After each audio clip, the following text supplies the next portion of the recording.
Ride across these plains and prairies, Rocky Mountains.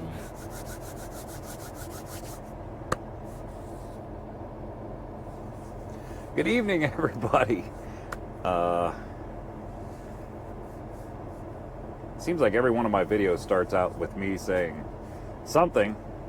Morning, good evening, how you doing? And then saying, because that seems like every day has been that kind of day lately. Today was no different. My technology woes seem to continue today a little bit. This one was totally my fault. The place that I picked up from, I told you in my last video that I was picking up this morning in Pooler, Georgia, picking up an excavator, and that facility won't, they're very specific about filming there, about not filming specifically. In fact, it was so much so that when the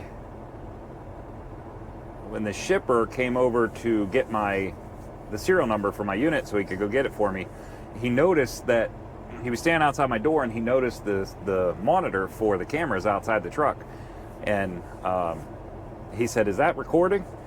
And I said, "Yeah." And he said, "I'm gonna need you to turn that off." And I said, "Wow, that's a little extreme, isn't it? I mean, I'm using those cameras to protect myself if anything was to happen while I'm here."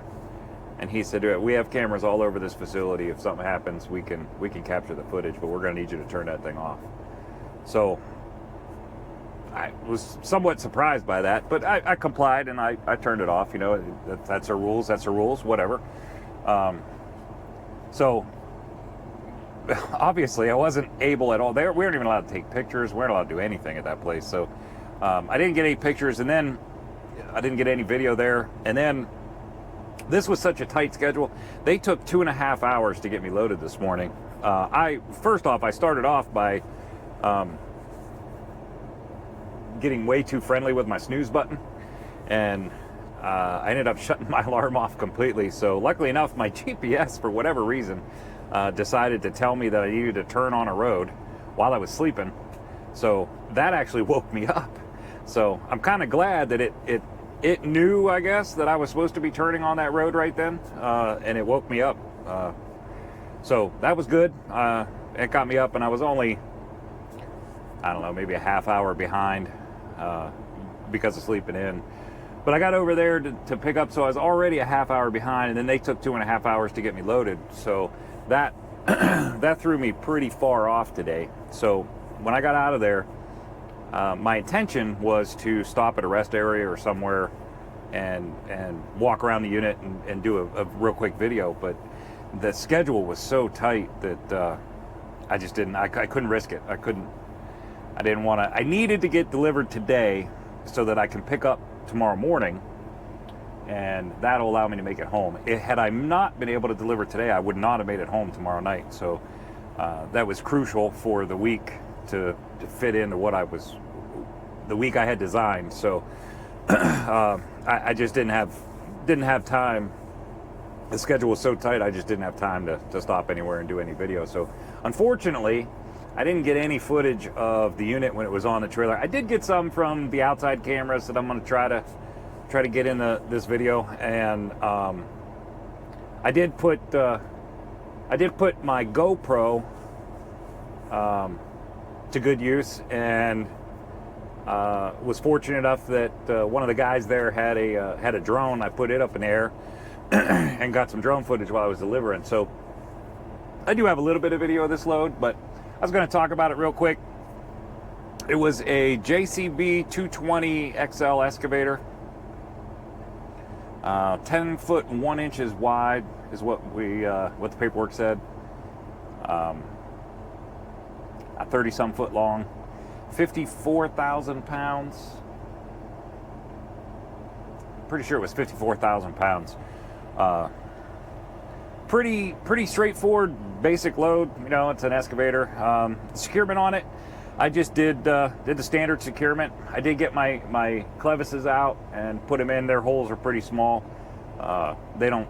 Cat seems to be the only one that makes big enough holes where you can just drop your chain hook through. But I did get my clevises out so I did X chain on the front with one chain going over. I'm going to say front because that's the way it was. It was actually the rear of the trailer, but front of the unit. I did an X chain and then one chain going over top the arm, right where the bucket connects, and then the rear, which is actually the front of my trailer, the rear of the unit. I did X chain off the tracks and then ran one chain through the center loop in the frame and come right back to it. So I had 6 chains total on it. And the exhaust was facing backwards, so I had my turbo saver on there too.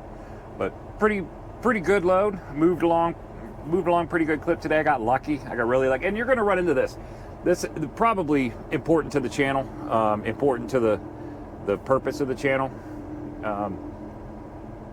The paperwork I got from the people I got the load from said that it was the delivery that it was going to close at 3 o'clock, stop receiving at 3 o'clock. So I knew where it was going. It's like a dealership kind of place. So I knew there was a pretty high likelihood that there's somebody there later than 3 o'clock. So I called about 2 o'clock when I had a pretty good idea when I'd be there. I called and said, listen, this is what I got. This is when I can be there. Is there anybody can be there? And the woman that I talked to on the phone was super nice. She said, yeah, we have a night crew. They'll be here till 11. They usually lock the gate at about 6 o'clock. So if you can get here before 6, then it'll be no problem getting in. I was like, fantastic. So that worked out great for me. I did make it up to delivery. I actually got there about 5:30-ish. And I got this thing delivered. And now I'm picking up. That was in Roanoke, Virginia. I delivered it there. Delivery went real smooth. Those guys just kind of stayed out of the way, let me do my thing. I took it off myself. They signed for it, and super nice guys. They were out there joking around with me a little bit and watching the drone fly around, and it was pretty smooth and pretty pleasant delivery. You don't get that a whole lot, so it was nice. Back to calling my customer, that is something that you should do. Like that on every load, you should call the customer. Like there's no reason for you not to.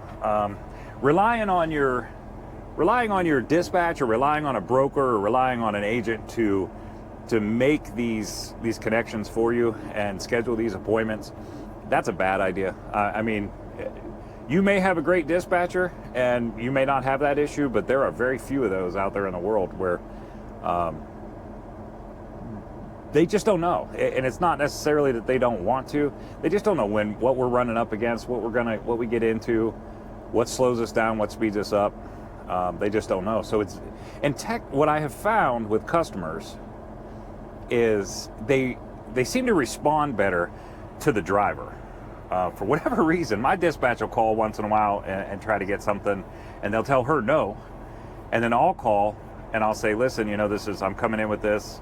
Is there any way I can get empty tonight? And all of a sudden it's fine and I can come in. So it seems like a lot of these pickups and deliveries, they respond a little bit better to the driver. So there's no reason for you not to make that phone call yourself. Plus, then you know what your conversation was. You know what you got to do. So I highly recommend just making that phone call yourself and not relying on anybody else. But maybe I'm a little bit of a control freak like that. I don't know. I kind of like to know. I dispatch myself. I find my own loads. I do my own thing, and it's sort of my responsibility. If I'm gonna take all that responsibility on of booking these loads myself and hauling them, then I should take full responsibility for that and do all the grunt work too. So. But I recommend it because it's peace of mind for you and peace of mind for your customers too. So it was good for me today. Got that thing off. Hopefully tomorrow morning will go nice and smooth. I don't anticipate any problems. This is another one that's going to be another tight day. That load, Roanoke load, or not Roanoke, man, it's late and My brain is slowing down, I think. The Bristol, Tennessee load is going up to Ashley, Ohio, which is north of Columbus.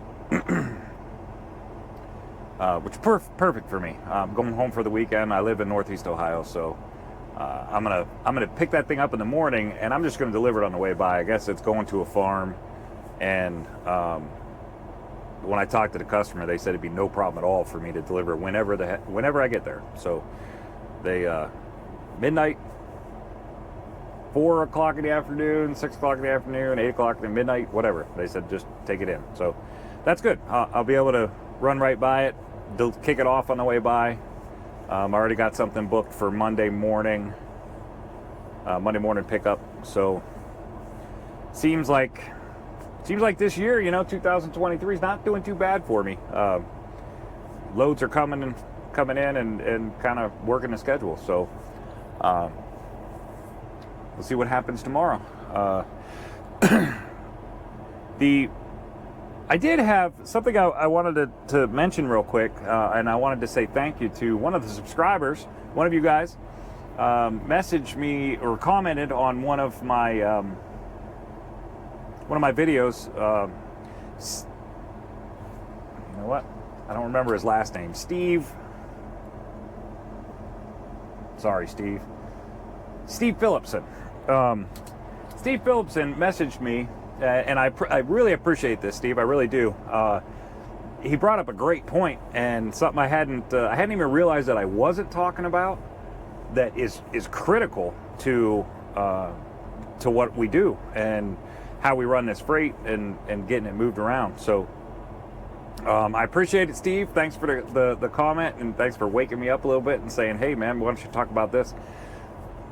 What Steve mentioned is. He said, "Hey, how about you talk a little bit about what's going through your head when you're deciding where to position the load on the trailer so that your axle weights are correct."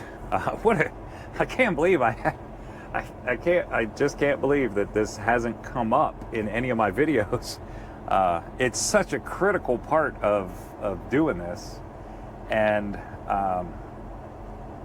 I saw that message when I got to the truck stop this evening, and I replied to Steve, and then I talked to my wife for a little bit, and took a shower, and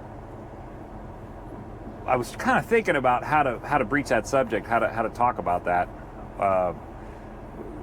over the course of this evening, and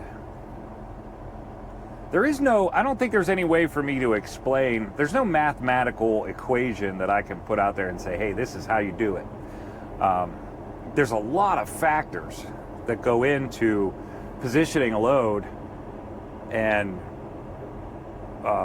having your axle weights right for that load. There's so many factors that there is no one set way to say, okay, this is what you do.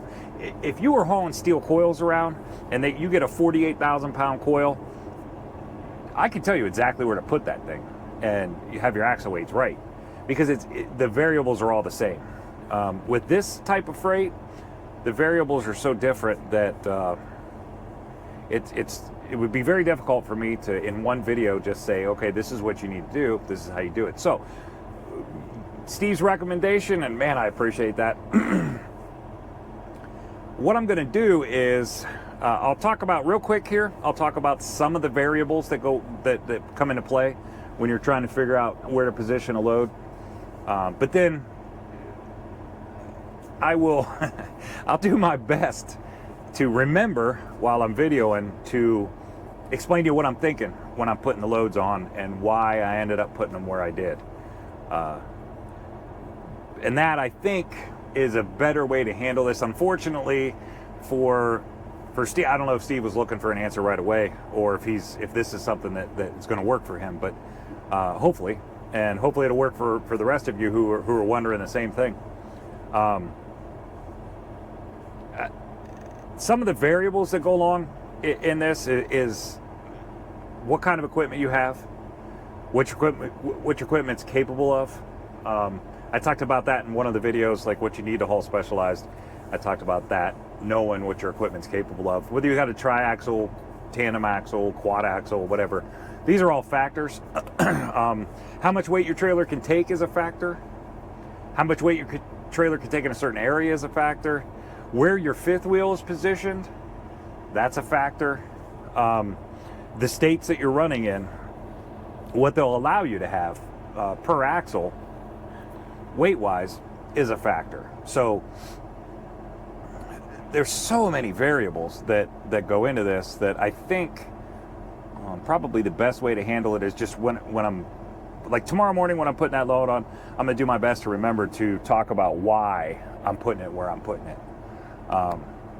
My setup, real quick, I'll talk about my setup a little bit. I run my fifth wheel way back, and I actually need to change that, move it forward as much as I can. The reason I run it way back is because where the tires, where my rear axle ends and my mud flaps are on the tractor, the trailer comes out and then drops down. You can only be so close to your tires, so when you make a turn, your mud flaps will actually hit the down post of the trailer and break your mud flaps off or damage the trailer. So I had to put my fifth wheel pretty far back to get the trailer away from my tires. Right now I have it set a little bit too far back.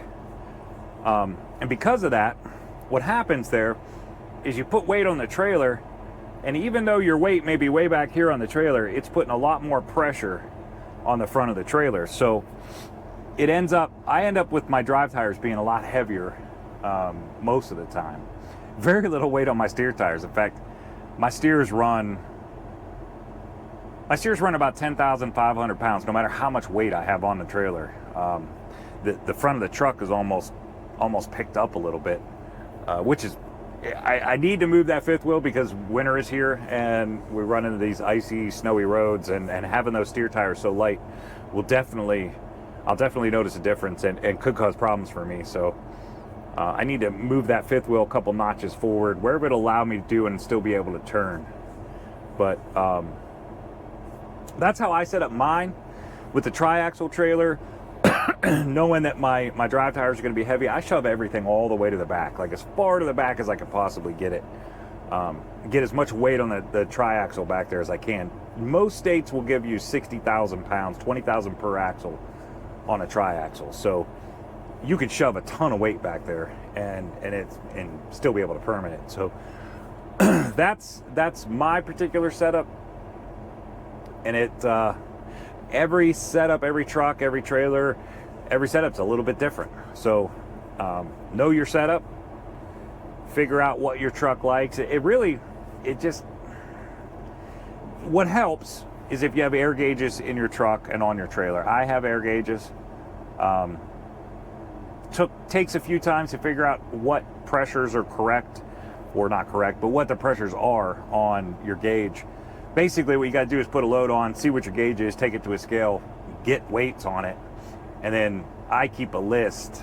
I just recently started doing this. I keep a list of what, if my air pressure gauge is at 90, then I know my trailer, those drive axles are sitting at about 46 to 48,000 pounds.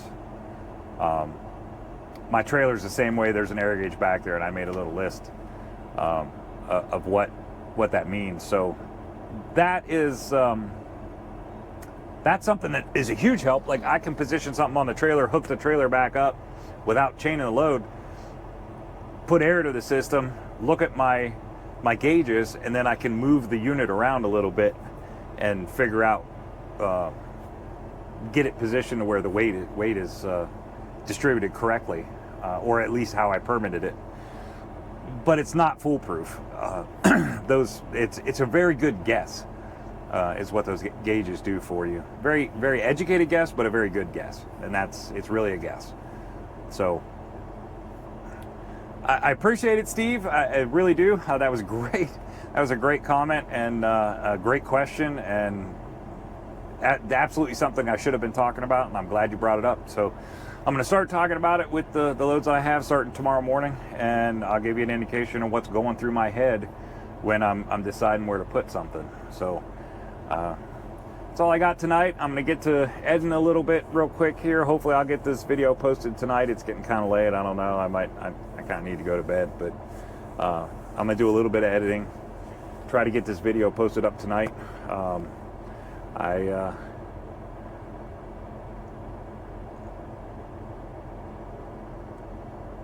Sorry, there's a guy backing in next to me, and that's kind of scary. It's just not a Swift truck. I don't mean to pick on Swift, but dang, man, it's really hard not to. Like, these guys, I don't know. There's that joke running around that says, "What's the worst thing in the world?" When you realize that the parking space right next to you is the last one in the truck stop, and a Swift truck pulls in. I don't mean to pick on. There's a lot of great Swift drivers out there.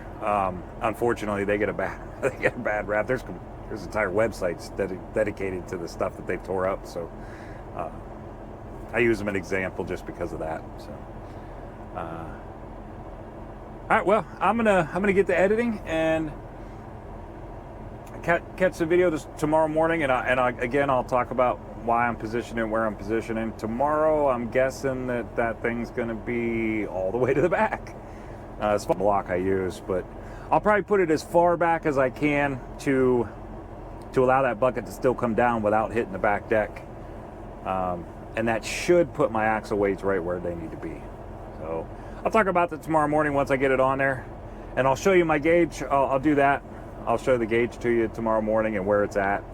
I'll try to remember to take a video shot of it before I load, and then capture it after I load so you can see what it is. So I hope everybody has a great night. I appreciate everybody watching and subscribing. And if you got any, again, as always, just like Steve did today, if you got something you'd like to see, or something maybe I misspoke or haven't covered and you'd like to see it covered, message me and I'll do just what I did just now. I'll try to take care of whatever your thoughts are. So I hope everyone has a good night, get some sleep, and we'll talk to y'all in the morning.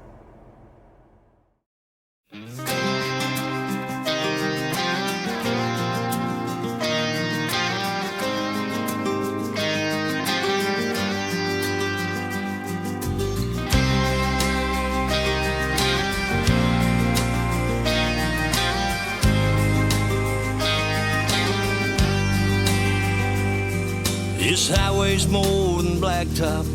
It's more than these white lines. It's more than just a living, y'all. It's my way of life. Just like my dad before me, I'm addicted to the road. Another day, another town, another long haul load. Slamming truck stop, coffee down. Midnight, I'm Miami bound. 40 tons of Pennsylvania steel. I'll race the rain, fight the wind. This radio's my only friend. But Lord, you know I love the way it feels, living life on 18 wheels.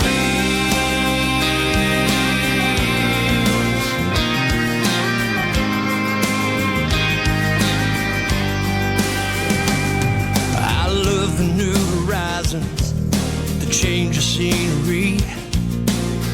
Every day's different, that's what sets me free.